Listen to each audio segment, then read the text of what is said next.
just a couple more things to tell you.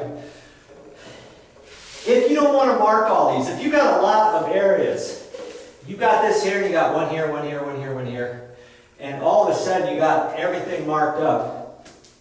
If you're by yourself, you could hold this up here like this, and see where you need to sand. Hold it along here, write it down.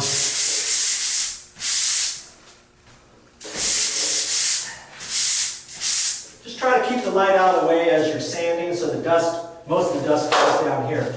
The best way is if you have a second person, the second person can just stand there and hold the light for you, like this, and back up, and then you can get up on the ladder, and you can be down here, and you can be sanding, and they can be pointing things out too.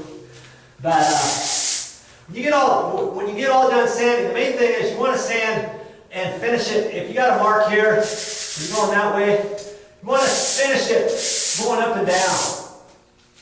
I mean, I do that just so that all the lines are the same direction when I get done. Okay, that way if you do see any of those after you paint, all of your paint marks, anything, you know, that's all going up and down. So that's kind of what I do. Just try to finish it off. And then just keep going like that. So you don't have to use the pencil. The only time, you know, if you do it this way, then if you see a big gouge and you know you can't sand that out, then mark that with the pencil. Then when you come back after everything's done, we can put a little bit of sheetrock mud in those areas. And believe it or not, the ones that I had marked, I worked on a little bit more, and I had another one off to my left, and I got them out, and they look good. Main thing you don't want to do is, you remember we had 2 coats of quickset on this, 2 coats of quickset material on here. This was that block wall that we did. And then we have 2 coats of finished mud on here. Main thing you don't want to do is sand so much of this mud that you get into the quickset, because if you do that, your paint's going to take differently on the quickset, as you recall what I was telling you before. Okay, so if you sand, you can try getting out a little mark, imperfection, sanding this way and doing a little bit more, but you'll get to the point where you can see, oh, I better not go any further. Then if you still have a mark that you want covered, put a circle around it, and we'll get back to it later. Okay? Okay, so I've done this whole wall now, and I'm going to sweep it down again and just do it once over. I'll check it out one more time. Okay, I've re-broomed this down. I'm going to just look at it once over.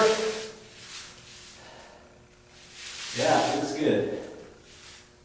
I just do that because once you sand, you get a little bit of grit there. I could have missed something that I could touch it up right now. I just do that on my whole wall. And look over that way. And down. Alright. That wall looks nice. Now if your wall doesn't look as nice as that, don't fret. It'll be only your first time. I've done this a few times.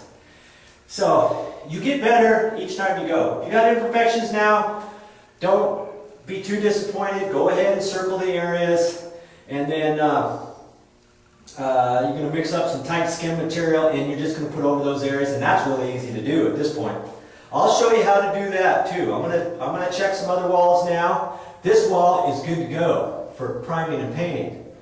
Looks really nice. Now I'm going to work on some other walls, and then I'm going to get back to you to show you what I do if I find imperfections on the wall that I need to put quickset, or not quickset, but finished sheetrock, all-purpose sheetrock mud on, and we'll show you how to do that so that you know step by step what you have to do to make a wall look like a pro.